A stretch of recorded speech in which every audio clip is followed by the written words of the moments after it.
Notre rôle maintenant, c'est détecter notre lumière et en profiter au maximum. Et quand on a un plaisir ou un désir, la porte s'ouvre encore plus.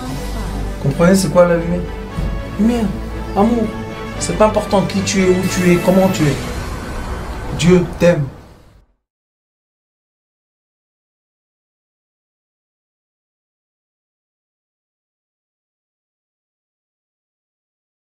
Il est écrit dans Parashat Matot. Mais d'abord, Moshe el Rachei Amatot. Avant, c'était Rachei Ha'am. Après, c'était Nessie Israël.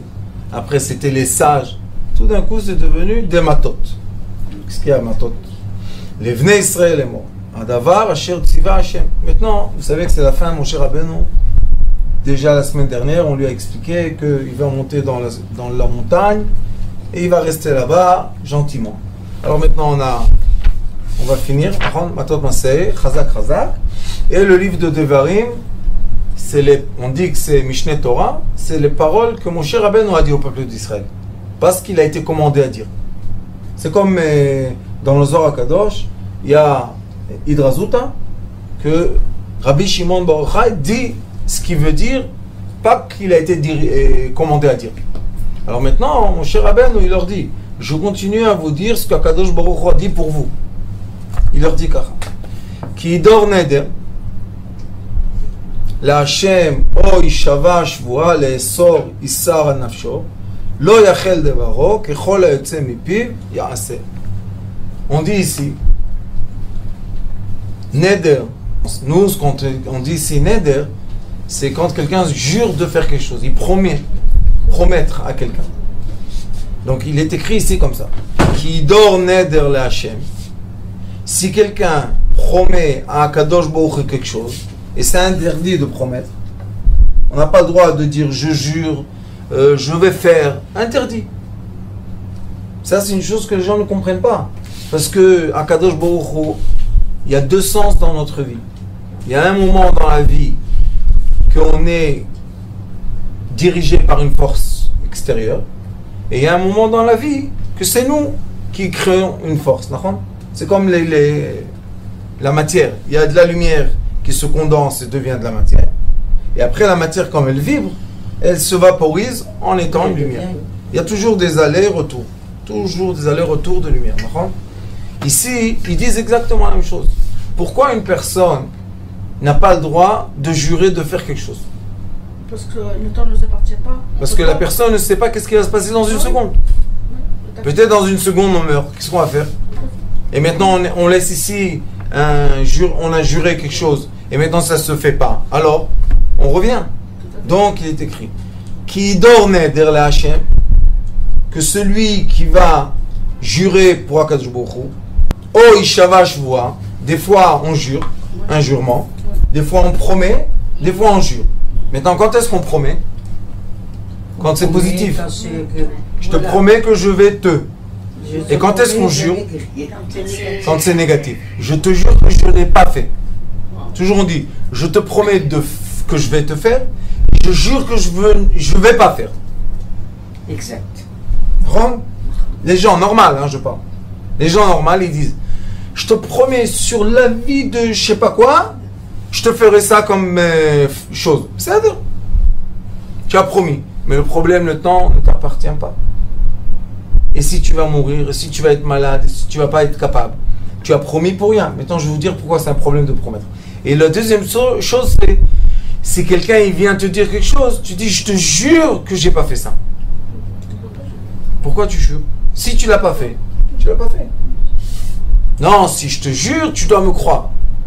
Et si je te parle, pourquoi tu ne me crois pas? Question, non? Maintenant, quand on promet à quelqu'un quelque chose, c'est suspendre. Suspendu. On le tient dans l'air. Voilà, suspendu. Et quand on tient quelqu'un dans l'air, comme la Torah, elle connaît la structure de l'âme, quand je tiens quelqu'un dans l'air, je suis en train de le tuer. Pourquoi? Parce que je lui prends la émouna, je lui prends la croyance en Dieu. Si toi, tu comptes sur moi, maintenant, moi, je deviens ton Dieu. Vous comprenez? Oui, bien sûr. Si quelqu'un vous dit, vous avez besoin de 5000 shekels. Et quelqu'un vous dit, oui, oui, t'inquiète, la semaine prochaine. Vous continuez à dire aux autres. Si vous devez le mettre 5000 shekels, vous dites, je m'excuse, la semaine prochaine, je les aurai. Donc on a suspendu l'autre, et l'autre, et l'autre, et l'autre. Et celui-là après, arrive la semaine prochaine, il est en France. Comment je réponds à ceux que je leur ai promis? Maintenant, je dois jurer. Je te jure qu'il m'avait dit. Je te jure qu'il m'avait dit. Pourquoi je dois me protéger? Et normalement, un être normal, écoutez-moi bien ce que je vous dis, doit être pur de toute obligation aux gens qui l'entourent.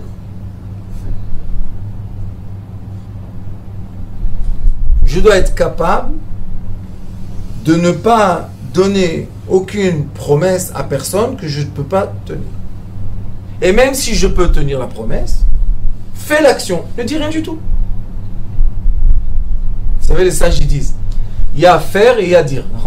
Alors ils disent, Yesh mi sheomer veose. Il y a quelqu'un qui dit et qui fait.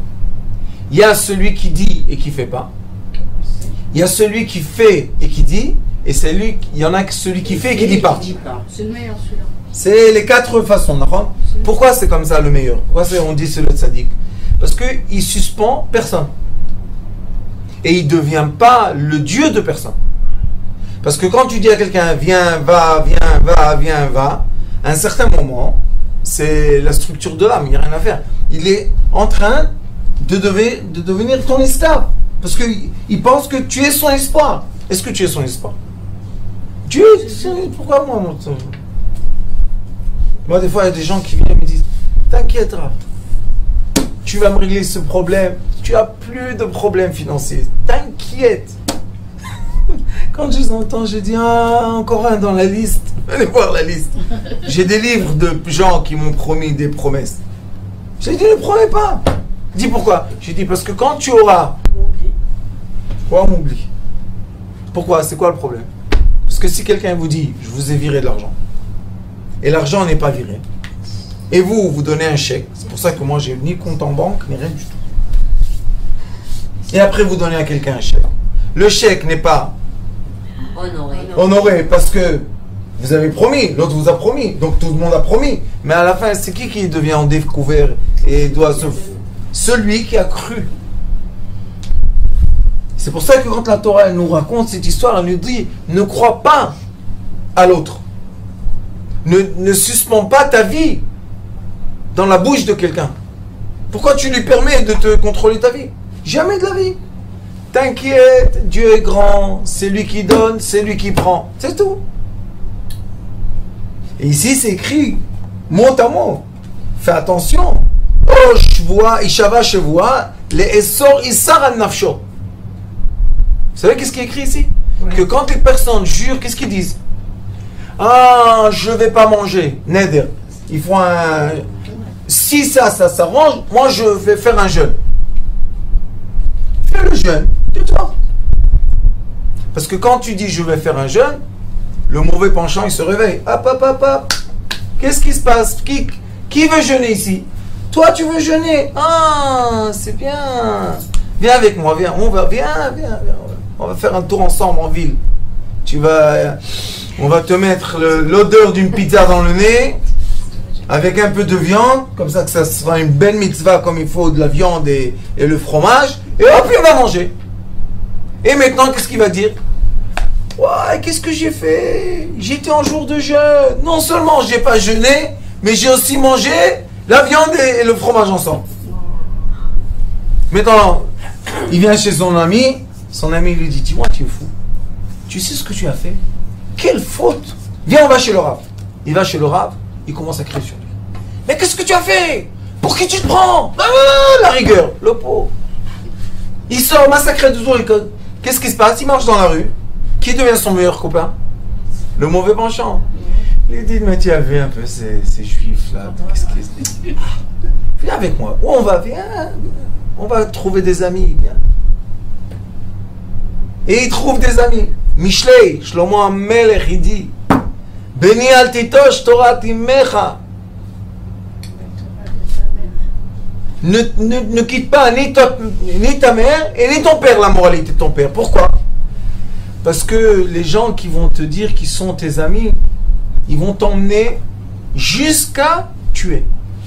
C'est pour ça que Massaé explique comment quelqu'un a tué sans faire exprès, quelqu'un a tué en faisant exprès. Qu'est-ce que c'est cette histoire? Pourquoi on doit parler des gens qui tuent et combien la Torah leur donne de place? Les 3 villes ici, les 3 villes là, qu'est-ce qui s'est passé? Parce que cette personne-là qui a tué, où ça a commencé? Les gens qui jurent et les gens qui promettent. Parce que vous ne connaissez pas tellement grâce à Dieu. Mais vous savez, dans la rue, dans le monde entier, il y a les lois de la rue. Quand tu n'es pas encore rentré dans la rue, tu ne sais pas qu'il y a ces lois-là. Il y a les lois civiles. Mais quand tu rentres dans la rue, il y a les lois de la rue. Et les lois de la rue sont très sévères. Encore plus sévères que les lois du civil.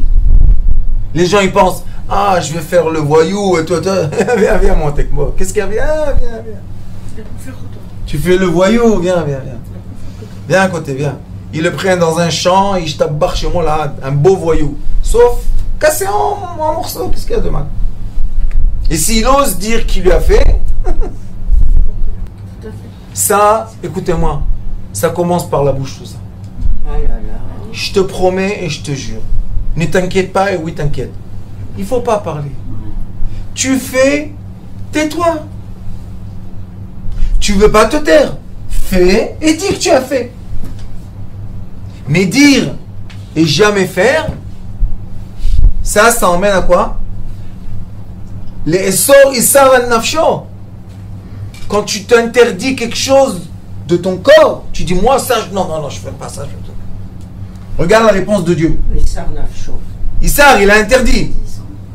Lo yachel devaro. Ce qu'il a dit ne sera pas possible. Pourquoi? Ce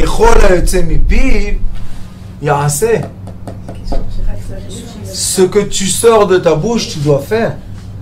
Et si tu n'as pas fait, qui te punit le premier, vous savez? Toi-même. Les remords, et pourquoi, et qu'est-ce que je vais faire? Et il y a des choses qui ne se rattrapent pas. Il y a des choses, tu ne peux pas rattraper. Tu as fait quelque chose. Tu as insulté quelqu'un dans la rue. Et tu l'as rendu blanc et rouge et violet. Maintenant, demande pardon. Comment tu vas demander pardon à tous les gens de la rue? Tu vas tous les emmener et demander pardon devant tout le monde. Comment tu vas faire? Tu ne sais pas comment faire. D'accord? Alors il y a des choses que tu ne peux pas rattraper. C'est pour ça qu'il faut se taire toujours. La Torah, elle te dit, qui préserve le monde? Abolem et piv, beshat meriba, celui que pendant une dispute se tait. Je sais que c'est difficile, tu prends sur toi, tu t'empêches, et le Yetzer il veut répondre et on ne répond pas. Oui, mais ceux qui ont parlé, ils vont payer. Pourquoi? Parce qu'ils ont parlé. Et les mots deviennent des actions. Et les actions, c'est quelque chose de vrai. Et celui qui n'a pas parlé, les sages disent dans la Torah, Talmud, ils disent, Mila, Basela, une pièce, une parole vaut une pièce. Shtika, quand tu te tais, 2 pièces. La parole est d'argent, Si la parole est d'argent, le silence est d'or. Ça vient du Talmud. Et pourquoi c'est comme ça? Parce qu'il faut savoir, on n'a pas, il y a des choses, pas tout, mais il y a des choses qui sont un instinct. Écoutez bien, la Torah, elle parle de l'être. Elle ne dit pas tu es un ange. On ne parle pas des anges, parce que les anges, ils ne parlent pas. Mais tu es un être. Sache que dans l'être, il y a un fonctionnement qui dit que des fois, je vais pousser les gens de moi, je vais les écarter comment? Donner une promesse. Alors, si quelqu'un vient et te dit tu me dois, tu dis t'inquiète, je travaille 2 mois, je te paye. Alors lui, il s'en va 2 mois, mais il t'attend. Les 2 mois passent, tu n'as pas payé, tu vas payer. Vous savez qu'il y avait une jeune fille ici à Netanya, qu'elle est venue me voir, la pauvre. Elle n'arrive pas à se marier. La pauvre. Et je sais qui c'était son père. Je vois son visage gris. Je dis, dis, qu'est-ce que tu as? Quel est ton souci? Non, non, non, j'ai rien, j'ai rien. Tu es venu chez le Rav, viens en nous, mais tu ne pourras pas m'aider. Je lui dis, quel est ton souci? Un ami de la famille, lui a raconté les histoires à Natania, Bliainara, ils ont une bouche. Que Dieu nous préserve et nous garde. Je ne sais pas d'où ils ont trouvé cette bouche. Au lieu de parler de Torah, ils parlent de... Et qu'est-ce qui s'est passé? Quelqu'un lui a dit, écoute, j'ai besoin d'argent, je vais gagner 3 fois plus. Il a roulé. Et lui a donné 40 000 shekels. Combien? 40 000, c'est pas... En Israël, c'est beaucoup d'argent, 10 000 euros. Écoutez. Et il est venu le temps qui doit lui donner les bénéfices. Il n'a pas rendu. Pourquoi? Non, ils sont gentils. Ils donnent 2 mois. Il a rendu ni les 40 000 ni le bénéfice. Et ça commence. Mais pourquoi tu m'harcèles? Et pourquoi tu m'appelles? Et après, il répondait plus au téléphone. Et des histoires et des histoires. Écoutez-moi bien. Ça l'a emmené. Elle, une jeune fille, une bémette, une gentille. Ça l'a emmené à trouver des gens de la rue. Vous connaissez le monde de... Les voyous. Et ils lui ont promis, écoute, nous, on va avoir l'argent. Tu nous donnes la moitié. Elle est venue me voir, elle était à un pas de dire oui. Je lui ai dit, tu sais, c'est quoi le problème? Le problème, c'est que s'ils ont réussi à prendre de lui, pour toi, premièrement, tu ne vas pas recevoir la moitié. T'inquiète. Et la deuxième chose, c'est que maintenant, toi, tu vas payer. Il me dit, mais comment, Rav? Je lui ai dit, ma fille, tu vois que ma barbe, elle est blanche. Chaque cheveu, il a reçu la javel comme il faut. Écoute-moi. Qu'est-ce que je dois faire? Écoutez bien ce que je lui ai dit. Je lui ai dit, écoute, tant que tu es dans cette histoire, ta tête n'est pas disponible à te marier. Et c'est ça ce que la Torah dit. La Torah ne veut pas que tu fasses ça, parce que quand tu vas faire ça, ton cerveau ne sera plus libre. Elle m'a dit, bon Rav, qu'est-ce que je fais? Je lui ai dit, tu renonces l'argent. Elle m'a dit, quoi? Et elle a eu une allure de voyou. Je lui ai dit, tu as vu? Regarde, déjà toi, comment tu parles? Tu veux rentrer dans ce système? Au début, c'est très joli. Tu gagnes de l'argent facile. Mais vous savez, c'est quoi la rue? La rue, c'est où tu fais peur, où on te fait peur. Il n'y a jamais de calme dans la rue. Jamais de calme. Ça veut dire qu'il n'y a pas de paix. Ou on te poursuit, ou tu poursuis. D'accord? Alors la Torah, elle te dit, comment tu as commencé à rentrer dans ça? Quel était ton premier pas dans cette souffrance et dans cette misère? Parce que moi j'appelle ça la misère. D'être quelqu'un qui a tout le temps les yeux dans le dos. Qu'est-ce qu'il y a? On est des gens libres, on n'a rien fait, on veut rien du tout, les autres tranquilles. Il n'y a rien à nous prendre. Tout va bien. Mais on a la liberté. Comment ça commence tout ça? La parole. Qui donne la Hachem. C'est pas juste une parole. Il a dit, je te jure sur la Torah. Vous savez combien il y en a qui jurent sur la Torah? Et la tête de leurs enfants. Et la tête de leurs parents. Et que Dieu... Et à la fin... La petite, elle vous a écouté? Bien sûr. À la fin, elle m'a écouté. Et elle a dit à sa famille... Elle a sauvé sa vie. Et elle a sauvé sa vie. Vous savez pourquoi? Parce que celui-là, il était en train d'arnaquer encore 2 dans sa famille. Au moins, elle s'est sauvée. Elle a sauvé la famille. Et lui, s'il est content, bravo, t'as volé 40 000 shekels, t'es tellement intelligent. Continue ton chemin. Mais lui, il continue un chemin qu'à la fin, il va rencontrer là-bas un mur. Bien sûr, bien sûr. Vous savez qu'on dit qu'à la fin, sauf Ganav, les Tlia. À la fin, on le pense, celui-là. Il pense qu'il va jouer. À la fin, il va trouver la sœur de quelqu'un qui est un grand voyou. Il ne va pas attendre 24 heures. Il va le chercher. Il va... C'est une vie, ça. C'est une vie. Vraiment, c'est une vie. C'est une qualité de vie. C'est quelque chose de bien. C'est distordu. Du tout. Qu'est-ce que c'est cette vie-là? Alors la Torah nous dit, Fais-moi plaisir, fais-toi plaisir. Tais-toi. Ne rentre pas dans les promesses et je te jure et t'inquiète pas. Et si je peux et quand je peux. C'est pas la peine. Et les gens, ils ont la parole facile. Sur ma tête. Qu'est-ce qu'elle a ta tête? Elle vaut de l'or sur ma tête.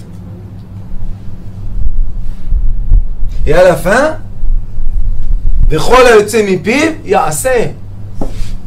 tout ce que tu as dit, il y a assez. Il sera fait. Ça va se faire, t'inquiète. C'est Dieu qui faut. Pourquoi? Parce que tu as juré. Et combien de fois on veut dire pardon sur le jurement? On veut dire non, non, je t'ai rien promis, et laisse-moi tranquille, et fais. C'est toi qui as commencé. Veisha qui t'y donne, la Hachem. Et si une femme, quand on dit Isha, c'est marié, hein? Vasra Isar Bebeit Avia Benorea, si c'était quand elle était dans la maison de son père, c'est qui est responsable de sa bouche? Son père. Le père. Le mari ne peut pas enlever. Attendez. Si le mari l'enlève. Et si le père, Veshama Avia et Nidra, Ve Esara Asher Asra Nafsha, Ve Cherish la Avia, et son père il a rien dit,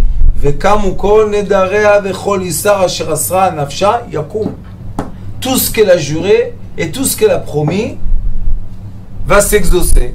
Maintenant on pose une question. Pourquoi une jeune fille?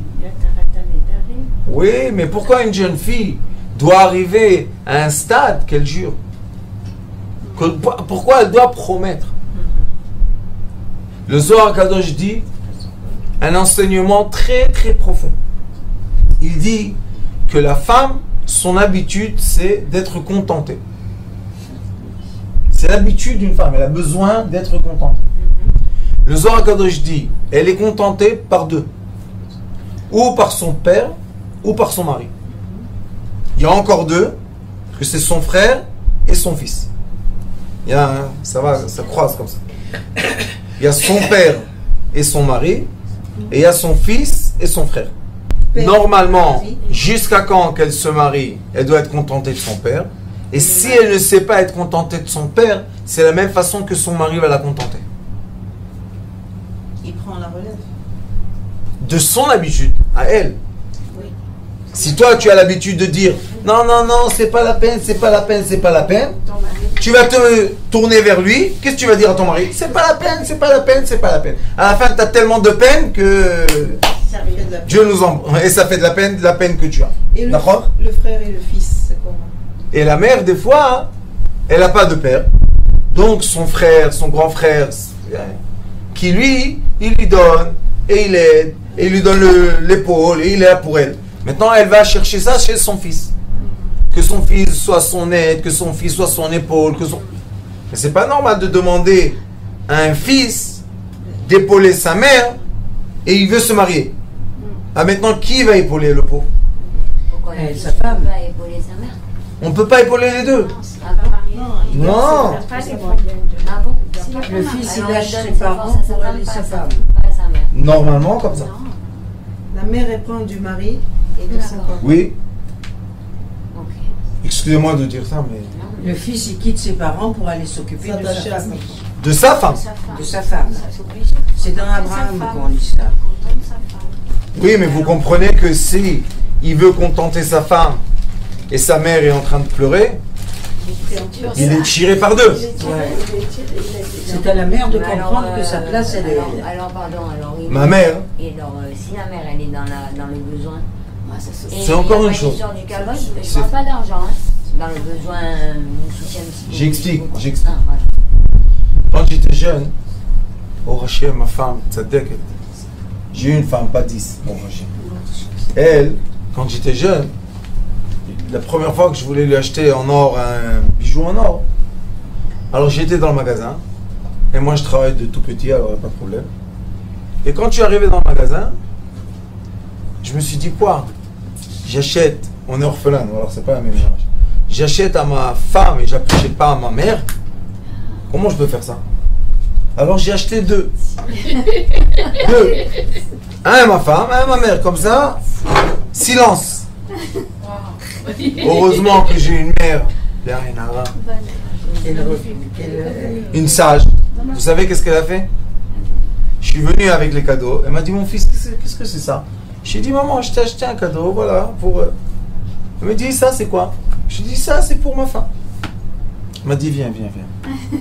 Elle a tout pris. Elle m'a dit, mets dans ton sachet.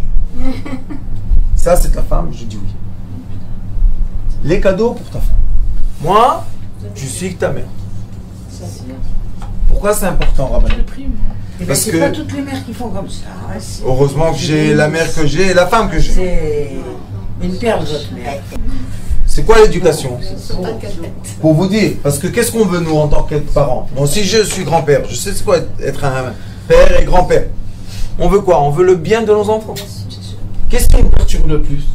C'est quand nos enfants ils vont pas. Vous savez que des parents, normal, quand un de leurs enfants ne va pas bien, c'est très difficile, c'est pas agréable à vivre, ça fait du mal, on pleure. Pourquoi on pleure? Qu'est-ce que tu as pleuré? C'est un grand, il est adulte, qu'il fasse sa vie. Quoi adulte? C'est quand même mon enfant.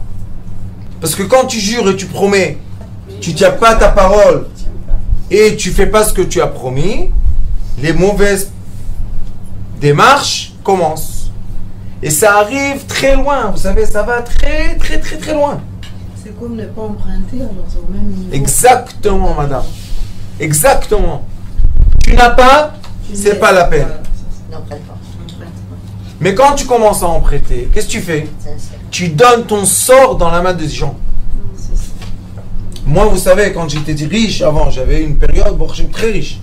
Quand les gens ils venaient, vous savez, ils tapent à la porte. Il n'y a pas de problème, viens. Combien tu as? Je posais toujours la question. Combien tu as besoin? 10 000. J'allais voir. Si j'ai, je lui donne un cadeau. Sinon, j'emprunte pas. Des fois, mon rab, il me disait, donne-lui un prêt. J'ai dit, qu'est-ce que je vais le tuer, celui-là? S'il n'a pas d'argent, il est venu taper à la porte, il peut rembourser quelque chose. De qui vous vous moquez?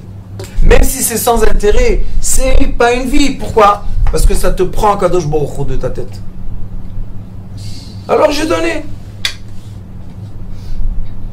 Oui, mais peuvent vous le rembourser, même si vous donnez sur le moment. Je veux rien du tout.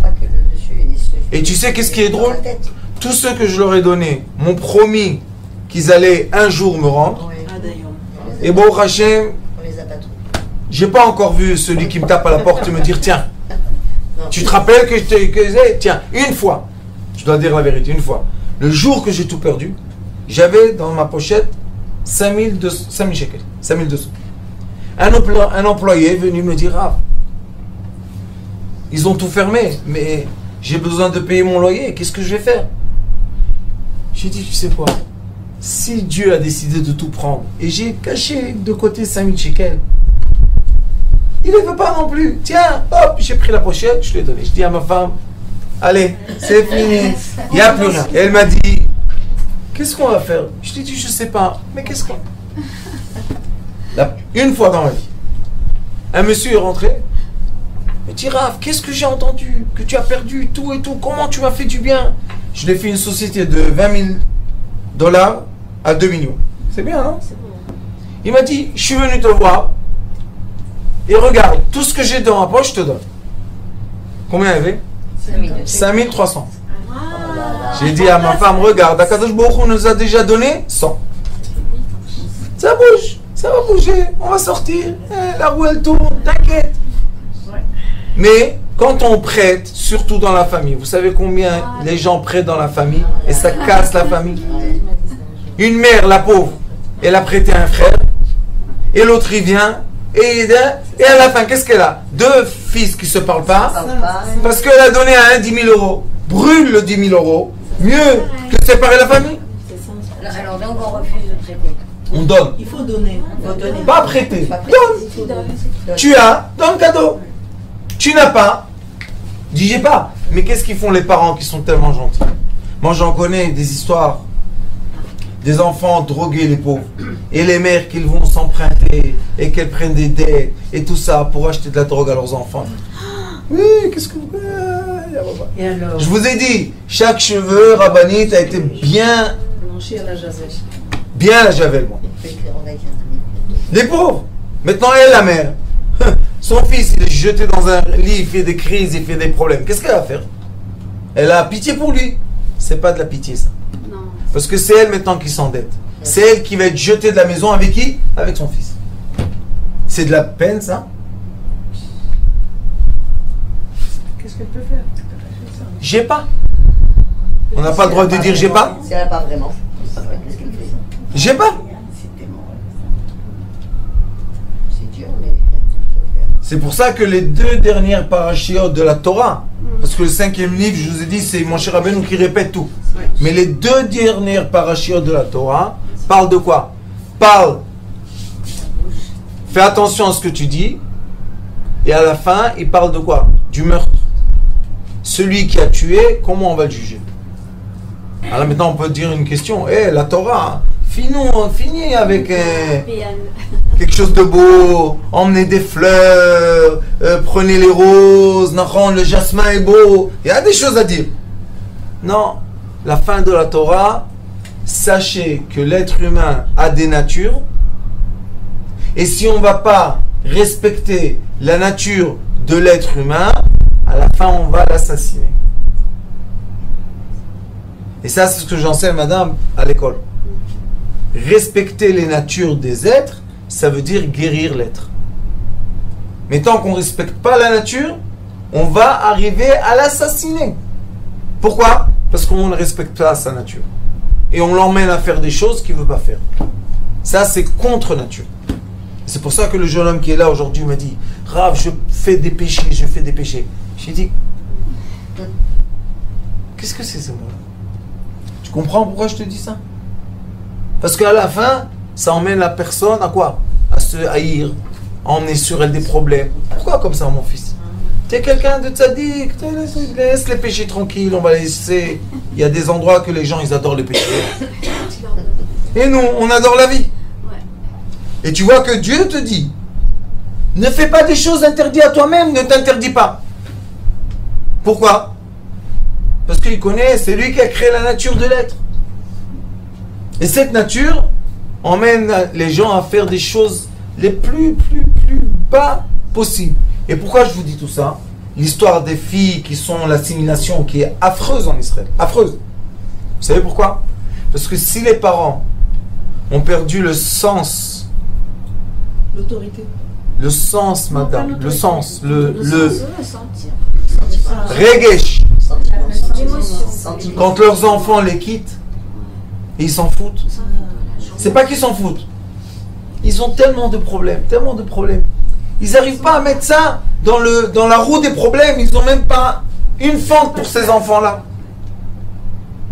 Ça veut dire qu'on est redevenu exactement la génération d'Égypte. La génération D'Égypte. Esclave. Exactement avant la délivrance, c'était la même chose. Ils prenaient leurs enfants, ils venaient les soldats, ils disent, ce monsieur-là, qu'est-ce qu'il a? Il n'a pas fait 2 briques. Allez chez lui à la maison, prenez les enfants. Ils prenaient les enfants et personne ne disait rien du tout. Jusqu'à un jour, une fille Lévi, parce que les Lévis ils étaient pas dans l'esclavage, s'est mariée avec un de chez Israël. Je ne sais pas comment ça s'est passé, mais ils se sont mariés. Top. Et son mari, il n'a pas fait ce qu'il faut. Le soldat, il est rentré à la maison. Combien d'enfants il y a? 4. 2, allez. Et qu'est-ce qu'il faisait avec les enfants? S'ils les prennent et ils font d'eux quelque chose de bien, bon, au moins l'enfant, non, il les mettait dans la pyramide. Les intérêts vivants. Aujourd'hui, c'est pas la même chose. Ils veulent dire que ici on a un pays comme tous les autres et tout le monde doit se marier avec tout le monde. Alors j'ai dit, dites-moi, on est venu ici il y a 40 ans. Pourquoi? Pour sauver nos enfants? Bien sûr. Mais moi je ne parle pas de ça. Parce que vous savez que moi j'aime les êtres humains. Bien sûr. Ouais. Mais ça, c'est pas être humain. Ils m'ont montré un film. Ils ont trouvé une fille attachée. Elle était attachée 12 ans dans l'étable, attachée 12 ans à genoux. Manger comme un chien, nuit et jour comme un chien, et lui venait, le monsieur, hop, lève la jupe, et il s'en va. La chèvre, et il la frappe en plus. Et des histoires comme ça, il y a un rave qui s'appelle Tzadik, Rav Fadida. il a 5000 filles cachées avec le Shabbat. Parce que eux, aujourd'hui, ils ont peur de rien. Ils viennent, ils les reprennent. On a même ici, dans la communauté à moi, il y a une fille, malheureusement, religieuse. Elle est partie avec un, elle lui a fait un enfant, elle lui a fait le deuxième. Son frère, il a entendu qu'il la frappe. C'est un fou. Il est parti le frapper. L'autre, il a mis plainte à la police. Et la fille, sa sœur, elle a dit non, il ne me frappe pas. Et elle a appelé au secours parce qu'elle a été, bon, éduquée comme il faut. Vous comprenez? Tout ça déduit de la parole. Si on aurait maintenu entre nous la politesse, si on, je parle en étant citoyen ici, hein, dans ce pays, si on aurait maintenu le shalom et le bon comportement, nos enfants n'auraient pas eu besoin de ça. De jurer et de promettre. Moi, j'en ai parlé maintenant avec des élèves à moi toute cette semaine dans tous les cours que j'ai donnés. Et dans toutes les villes, on me raconte. Ici, on a ça. Ici, le même problème. J'ai dit, alors, ils veulent faire maintenant les élections et le truc. Lui, il veut être le maire, l'autre veut être le président. Ah, nos enfants, qu'est-ce que c'est ça? Ils sont pleins sur nos plages. Avec la kippa et la baguette. Oui. Vous allez Herzliya la nuit, Herzliya Pitoir la nuit. Ah ouais. À qui appartient le... Qu'est-ce qui se passe? Maintenant, ils te disent, alors, démocratie, j'ai la Teudat bleue, je peux être où je veux. Tu as raison. Ça, je dis, tu as raison. Tu vas où tu veux, comme tu veux. Mais s'il n'y a pas de respect, on vit ensemble, il y a beaucoup de nations dans ce pays, non? C'est le pays des nations. On se respecte, non? Et si moi, je viens te prendre une fille de ton village, qu'est-ce que tu vas faire? Tu vas l'assassiner, non? Et tu vas la rester en prison, non? Pourquoi? Parce que c'est l'orgueil de la famille. Alors pourquoi la mienne, tu la prends? Et qu'est-ce qu'ils disent, vous savez? Parce que moi j'en ai parlé. J'accepte de parler pour comprendre. Ils ont dit, de quoi tu parles? Je téléphone à la mère, elle me dit qu'elle crève chez toi. Il dit, ben qu'elle crève, elle est chez moi, t'inquiète. Pourquoi je vous dis tout ça? Parce que j'espère que le cri qu'on va crier, Motzei Shabbat, dans la forêt, ça sera le cri de la fille Lévi qui a crié pendant qu'on était en Égypte, qui a déclenché la sortie d'Égypte. C'est impossible qu'on soit à ce point abruti. Et les gens, ils doivent venir là-bas pour voir dans leurs yeux ces jolies petites filles, ces jolis petits garçons. Pourquoi ils doivent arriver à ça? Qu'est-ce qui se passe? Et on perd une génération. Pourquoi? Au prix de qui? Au prix d'être abruti. Si on a une fille à la maison et elle vient pas à la maison, et elle dort pas à la maison, elle disparaît et on pleure pas, alors qu'est-ce qui se passe? Qu'est-ce qu'il y a? Et moi j'ai des parents que je connais, ils m'ont dit qu'ils apprennent mais loin. Mais vous avez dit que c'était souvent des familles de parents, des filles de parents de familles religieuses. Oui, très religieuses. Qu'est-ce qu'ils ont dans la tête? Il y a partout, madame, partout. Pourquoi, vous savez? Parce que les parents sont préoccupés par leur travail.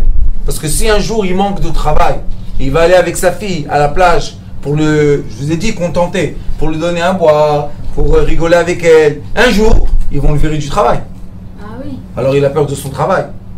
Et après, ils ont tous les dettes. Tout le monde mashkanta est découvert et paye. C'est ça, c'est trop facile. Rabbanit, on connaît par cœur la technique. Alors les gens sont abrutis. Mais le problème, écoutez-moi ce que je vous dis. Si Dieu a choisi deux parents pour être avec eux associés, pour emmener une âme sur terre, les parents, ils ont une certaine responsabilité. Je ne dis pas que les parents sont capables de tout, parce qu'on n'est pas capable de tout, mais une certaine responsabilité il y a. Tu entends, on te donne des remazim, on te donne des moitié mots, moitié phrases, tu comprends. Sois là, montre à tes enfants que tu es là. Fais quelque chose. Et ces pauvres filles, vous savez, pourquoi moi je réveille tout ça?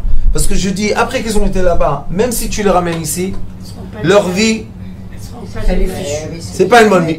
J'ai connu une qui l'ont fait sortir 2 fois. Elle a un enfant d'un, elle est sortie, un autre lui a fait un autre enfant, encore une fois elle est sortie. Et, bon, Hachem, elle a trouvé un monsieur gentil et tout. Sa mère a fouillé un peu, elle a trouvé qu'elle a 2 enfants d'arabes. Elle a dit, il n'y aura pas de mariage. Je meurs et il n'y aura pas de mariage. Donc ces enfants-là, leur vie, quand tu les prends de là-bas, si au moins ici on aurait comment les accueillir, mais... Hein? Moi je dis, réveillez les gens qui ne donnent pas leurs enfants à mourir comme ça. Où commence le drame? Pas après qu'elle est là-bas. Quand elle est là-bas, c'est fini. C'est tout un trajet qui a été fait. Il y a eu des arrêts, rien. C'est fini. Mais arrête-les, que les parents se réveillent.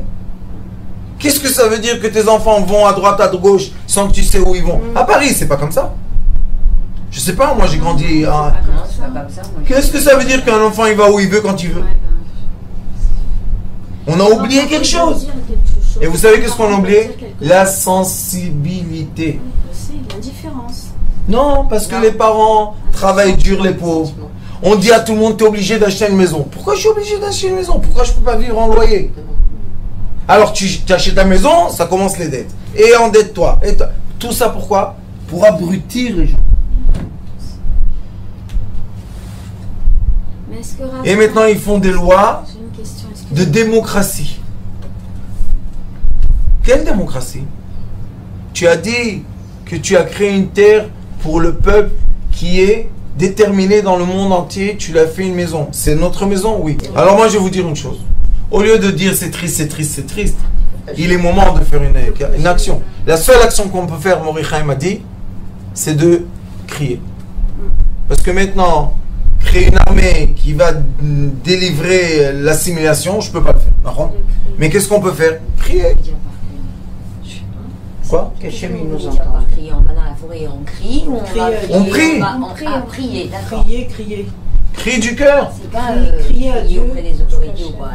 Quelle autorité? Quelle autorité? Il y a une autorité. Il y a une autorité, il y a sur terre. Sur terre, il y a une autorité, Dieu. Mais quand on commence à nous voler nos enfants, écoutez-moi, c'est un signe, c'est un panneau qui a des 100 000 mètres de carré, le panneau. Et encore on ne comprend pas, on continue. Hop, on passe. Hein? Jusqu'à quand? Jusqu'à quand?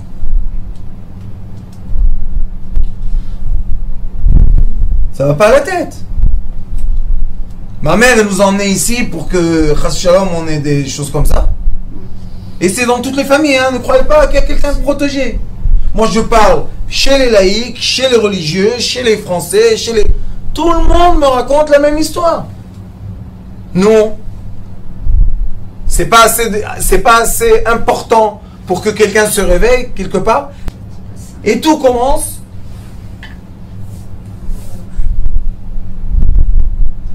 Ne rentre pas ni dans des dettes, ni dans des promesses, ni jure, rien du tout. Tais-toi. Et peut-être le Kikar, Bezrat Hashem, il va avoir une grande tchouva quand les gens ils vont se taire. Eh bien, on va voir la réalité changer. On peut discuter avec des gens qui ne comprennent rien. Rabanit. Même pour eux, on doit prier. Oui, bien sûr.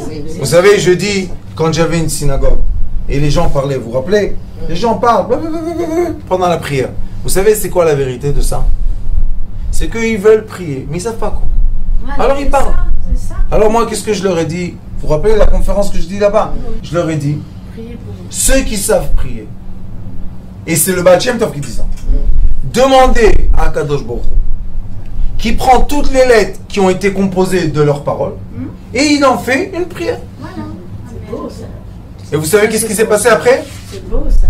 Après Mincha et Arvit, plus personne parlait. Je leur ai dit, comment on va prier? Vas-y, parlez. Ils ont dit, non, ça va.